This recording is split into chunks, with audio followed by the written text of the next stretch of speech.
Welcome to Sozo Exchange, the place where professional adults can learn practical English for free.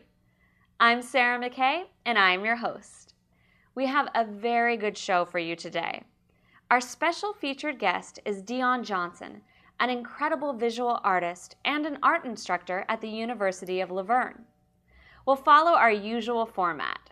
We'll start with Dion's footage, and then we'll move on to our body language, slang of the day, and pronunciation segments. All along the way, we'll learn lots of new English expressions.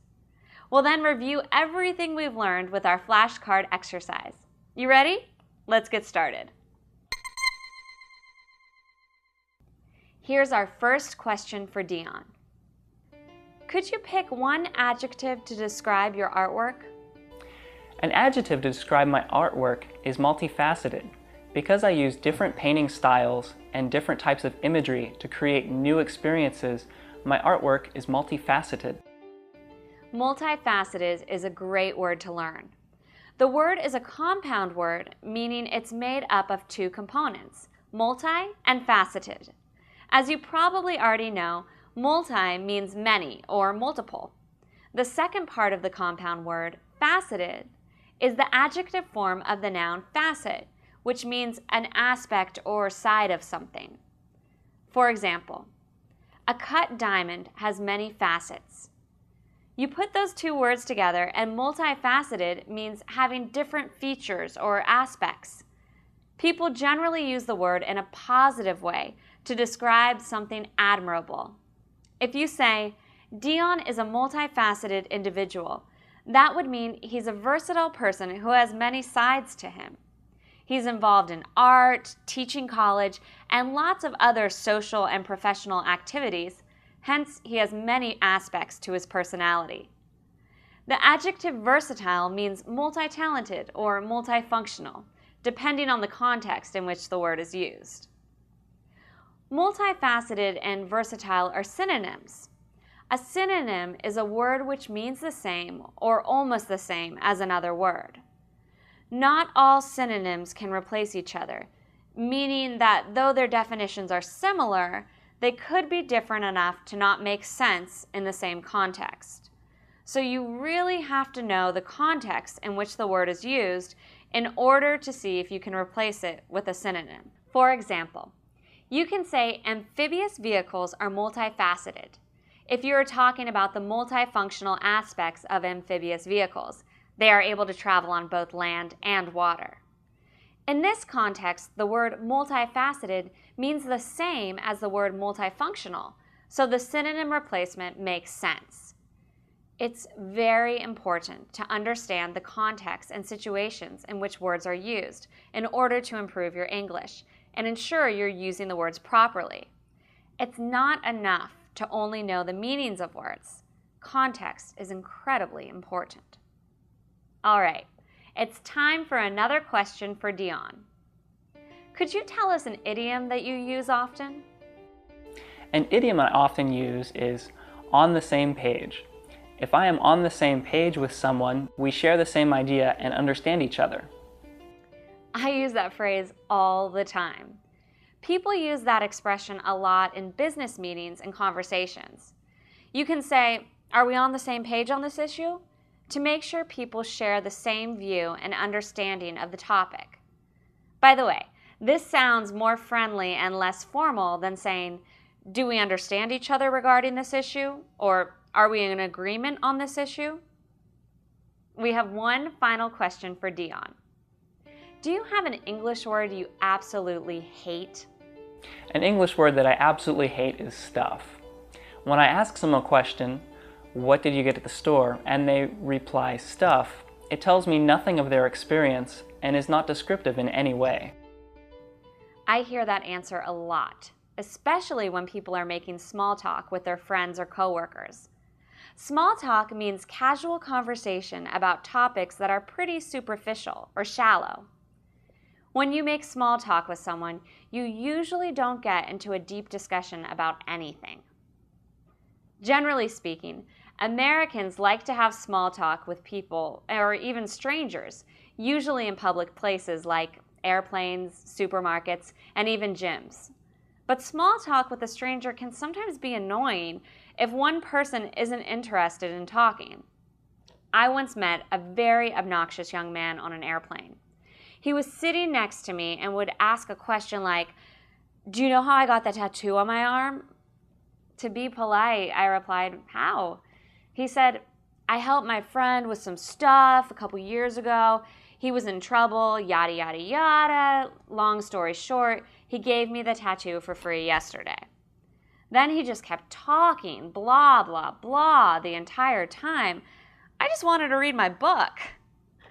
When people are too lazy or don't care to clearly explain the details of certain events, they use nondescriptive, vague words and phrases like stuff, yada, yada, yada, and blah, blah, blah.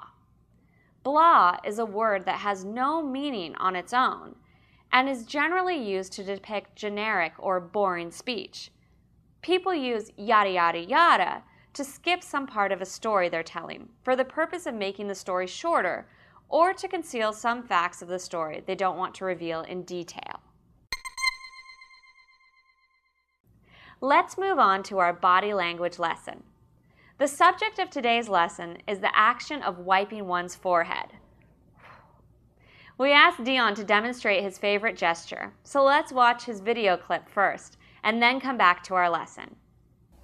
My favorite gesture is whoosh, as I wipe the sweat from my brow as I've just gotten through a stressful experience and I experience relief. You know how people get sweaty when they're anxious or nervous? Well, this gesture shows someone wiping that sweat off their forehead. This shows that the danger has passed, so they're clear to wipe the sweat off since more isn't coming. People usually make this gesture when they come close to trouble, but everything turned out okay. The act of wiping one's forehead, regardless of whether or not there is actually sweat there, is a gesture that indicates that was close, or phew, what a relief. All right, we are ready for our slang of the day lesson.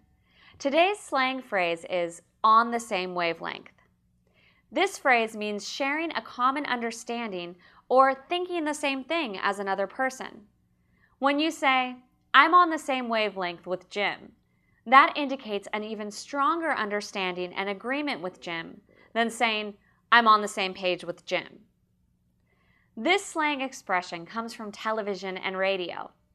A TV or radio must be tuned into a program on the same wavelength as the signal transmitter of the program broadcaster in order for people to be able to view and listen to it.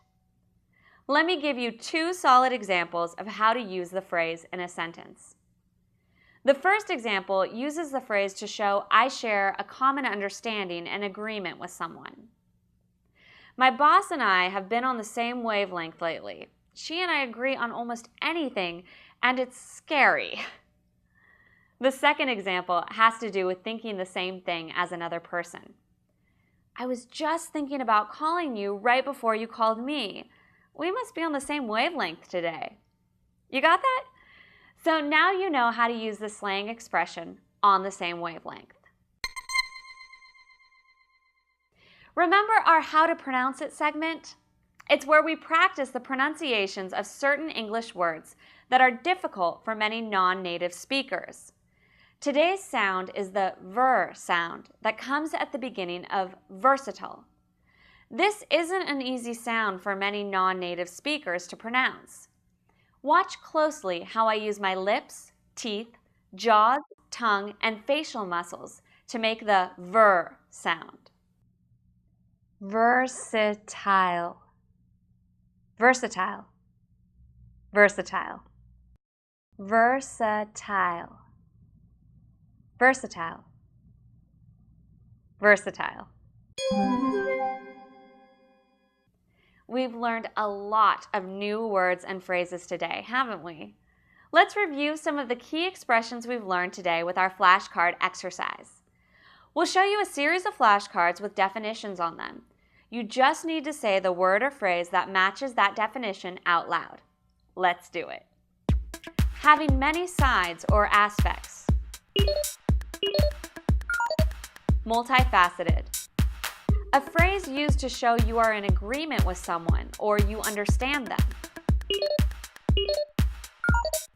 On the same page.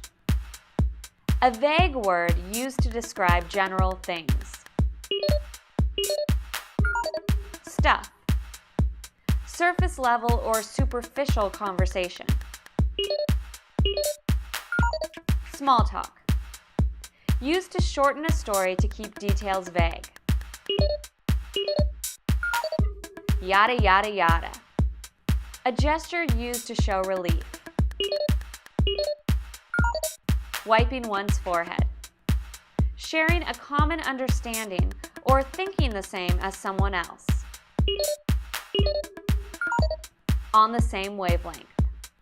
Wow, super job on those.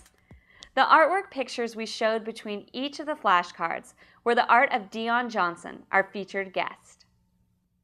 Before we say goodbye today, I have an intense visualization exercise for you. Go ahead and close your eyes. Imagine that you've misplaced a very important project document and you can't find it anywhere. You're sweating like crazy because you have to submit the missing document to your boss in 15 minutes and it's nowhere to be found. You are panicking right now. There are people in your office all around you. They're talking to you about something, but you can't concentrate. All you hear are people saying blah, blah, blah. All of a sudden, somebody taps you on their shoulder. Then you open your eyes and realize it was just a bad dream. You see the missing document on your desk with a drool stain on it.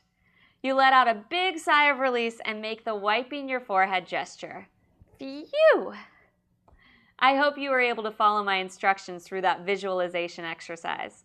If not, you can find a complete transcript of today's show at www.sozoexchange.com. Download audio exercises and a study guide there as well.